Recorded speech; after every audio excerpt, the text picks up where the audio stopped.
possa constituir novas sociabilidades, novas formas de estar junto, não é?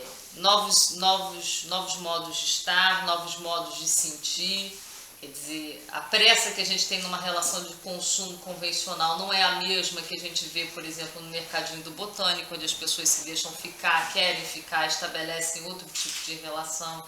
Outra forma de definir o que é belo, não é? Quer dizer, uma das coisas que eu venho observando nas feiras de troca, por exemplo, é que uma outra definição do que é belo acontece, né? Os nossos critérios já não são exatamente os critérios de hierarquia social que, em geral, os objetos de consumo acabam por colocar dentro de nós, né? A ideia de que se eu tenho alguma coisa, essa alguma coisa deve ser melhor do que o do meu vizinho para me colocar numa posição de destaque em relação a ele.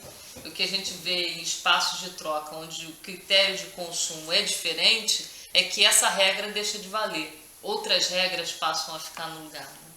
Acho que uma outra questão que fica aqui, apesar de tudo que nós falamos, é se efetivamente as coisas, as experiências que estão acontecendo são capazes mesmo de ultrapassar relações desiguais entre produtores e consumidores. Porque o que a gente vê aqui é que a gente ainda engasga, não é? Engasga porque o consumidor não consegue abdicar do desejo, da comodidade de receber as coisas o mais próximo possível, ou então fica sobrecarregado porque são sempre os mesmos que estão ali fazendo rodízio, não é? O produtor pode ficar de repente entregue às baratas, pode ficar no meio do caminho, se os consumidores resolverem desistir daquela relação de compromisso. Quer dizer, acho que aqui tem uma coisa para se pensar, que é em que medida efetivamente o compromisso está acontecendo nessas relações promissoras de novas formas de consumo a serem estabelecidas, né? Acho que mesmo, seja no AMAP, seja nas formas de constituir cabazes, seja nas feiras de troca, a gente percebe que o nosso desejo vai numa direção, mas às vezes a prática vai noutra. Nas feiras de troca, a primeira feira de trocas que a Filipa organizou, nós tivemos uma criança que conseguiu reunir 100 moedas sociais na primeira vez que chegou. Mal chegou, recebeu 10, saiu com 100, não é? É a acumulação e figura de gente numa experiência que, em princípio, era para ser uma outra forma de consumo. Como é que isso acontece, né? Aí a gente traz ali a questão da educação que os colegas da Aguada de baixo trouxeram, não é?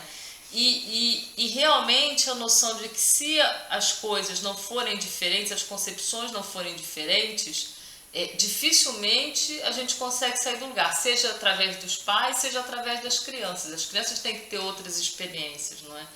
Na medida em que elas colocaram muito bem que a infância está a mudar, e ela realmente está a mudar, e a gente vê que as crianças estão sofrendo um processo de erotização precoce, estão sofrendo um processo de adultização precoce, agendas que são introduzidas e que fazem com que elas muito cedo tenham uma outra relação com as coisas, com o próprio coleguinha, aquilo que tem, né, com o tempo, né, e aquilo que tem passa a ser definidor daquilo que é muito precocemente, e isso é muito alimentado dentro da própria casa. O que a gente vê nos mercados de troca das crianças, às vezes, é que os pais ajudam a desinformar as crianças, quer dizer, faz uma proposta pedagógica transformadora, e muitas das coisas que foram pensadas dentro do mercado de trocas das crianças, muitas dessas coisas vão sendo adulteradas, porque está o pai e a mãe ali do lado dizendo, não, você não pode pôr esse valor, porque não é isso custa muito caro, você tem que definir um valor assim, assado do molho temperado, ou seja, toda aquela ideia de construção do valor em cima do que vale para você e não daquilo que foi determinado pela indústria de brinquedos ou de quanto aquilo custou, vai por água abaixo, né? E eu acho que tem uma série de coisas que a gente deveria pôr para dentro do consumo, para mudar um pouco a ideia do consumo só como consumo consciente, porque a ideia do consumo consciente ainda é muito calcada no indivíduo. E a gente precisa começar a trabalhar mais em cima do coletivo. Desfazer a ideia de que as coisas realmente aconteçam sempre no indivíduo. Porque, na verdade, o pior problema do consumo é que todos os sentidos que fazem a gente ser escravo do consumo são construídos socialmente. Só que é claro que as pessoas não têm os mesmos pesos na hora de validar isso, infelizmente, porque vivemos uma situação de desigualdade social muito grande.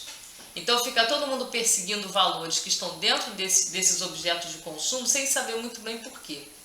Se todos são escravos dessa forma, não se resolve achando que é simplesmente um comportamento racional. Não é tão racional quanto pode parecer à primeira vista. Portanto, estás a produzir algo coletivamente, mas depois a responsabilização é sempre individual. Exatamente. E aí como é que a gente desfaz isso? Por exemplo, quando a gente pensava aqui nas oficinas de construção coletiva de brinquedos, por que isso? Porque se o brinquedo é coletivo, de quem é?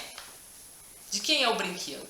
Se você se diverte junto e constrói junto alguma coisa, a ideia de pertencimento, a ideia de quem que pertence, a quem que pertence aquele brinquedo, começa a ser colocada em questão. Quer dizer, nós precisamos de modelos que coloquem em xeque algumas certezas dentro do consumo, não só no sentido da quantidade, não só no sentido do acesso, mas no sentido da distribuição.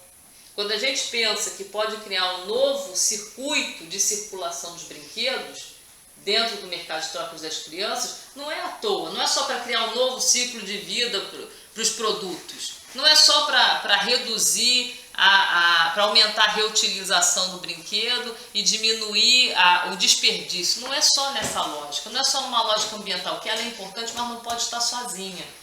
É porque realmente quando você reintroduz aquilo, você pode trazer para as crianças a ideia de que dividir também pode ser multiplicar as oportunidades de acesso. Do bem comum. Exatamente, você entra numa lógica de bem comum. Entrar numa lógica de bem comum, quer dizer, como é que a gente introduz novos valores, não só nas crianças, mas também nos adultos, em relação a essa questão do consumo? Acho que muitas coisas que foram ditas aqui são muito importantes, mas às vezes a gente tem dificuldade de dar o passo em que alguma coisa de diferente acontece. A gente falou em certificação aqui hoje. Existem critérios de certificação participativa, em que o consumidor e o produtor ajudam a certificar aquele produto, numa relação de confiança. Quer dizer, mas muitas vezes a gente ainda ouve, como ouviu ali, não, eu tenho uma certificação, não sei o quê. Quer dizer, é uma entidade superior que atribui o valor das coisas. Quer dizer, às vezes é importante começar a introduzir novos elementos de significação no meio dessa coisa toda, para ver se realmente a gente consegue construir relações que sejam de compromisso continuado, né? Que sejam de novas sociabilidades. Há possibilidade de um outro consumo, mas esse outro consumo só vai ser possível se esses outros valores forem injetados lá dentro.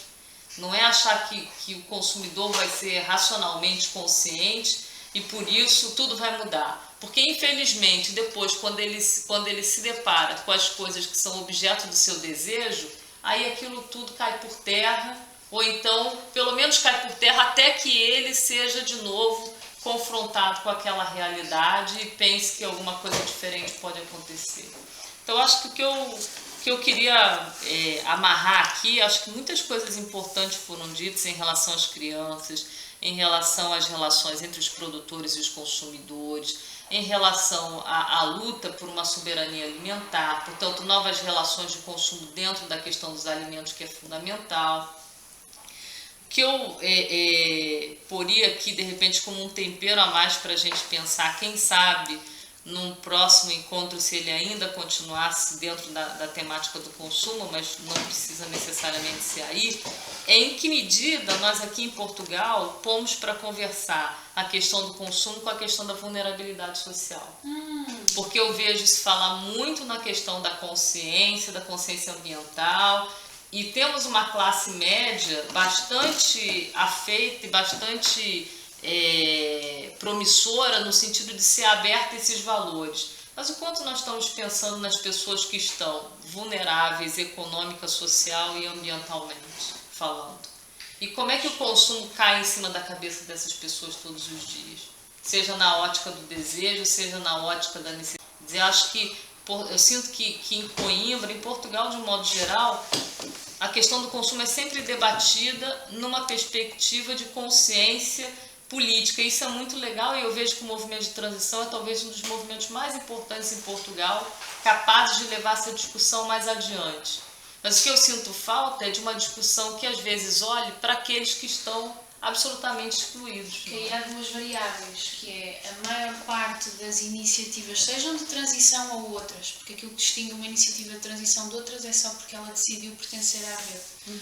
Mas são projetos que na maior parte das vezes são levados a cabo por pessoas que já têm um determinado nível de consciência, um determinado nível de qualificação e que querem dar esse passo. Exatamente. Mas não nos podemos esquecer que o nosso país tem como característica fundamental a pobreza.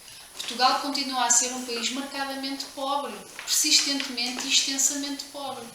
E essa questão que tu estás a tocar é muito importante, porque há aqui um nível em que, se as pessoas permanecem numa procura de resolver um nível de privação, é muito difícil as pessoas pensarem em termos da qualidade do seu acesso aos recursos e da forma como se relacionam com esses recursos.